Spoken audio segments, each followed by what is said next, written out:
Kita beralih ke berita lainnya, pemirsa. Selama Januari hingga Agustus 2021 ini, Otoritas Jasa Keuangan OJK Kepulauan Riau menerima sebanyak 228 pengaduan konsumen via email. 15 diantaranya berkaitan dengan finansial teknologi. Berikut liputannya. Kasus pinjaman online atau pinjol ilegal masih menjadi perhatian penting bagi masyarakat dan pemerintah Indonesia. Maraknya aktivitas pinjol ilegal ini akhirnya menjadi atensi aparat kepolisian atas perintah langsung dari Presiden Republik Indonesia. Selain aparat kepolisian, Otoritas Jasa Keuangan OJK Provinsi Kepri juga tengah berfokus dalam meminimalisir serta mensosialisasikan kewaspadaan pinjol kepada masyarakat.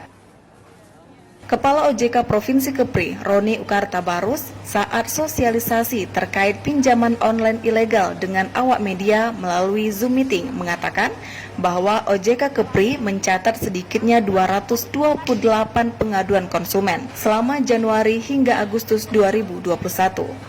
Dari jumlah tersebut, 15 diantaranya berkaitan dengan finansial teknologi atau fintech.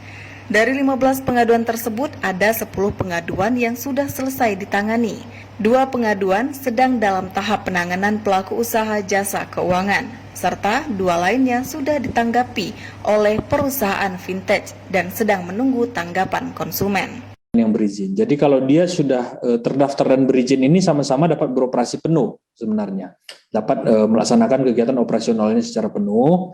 Namun untuk yang terdaftar itu diberikan waktu selama 1 tahun untuk memenuhi segala persyaratan yang dibutuhkan agar statusnya naik menjadi berizin. Nah, diberikan waktu 1 tahun.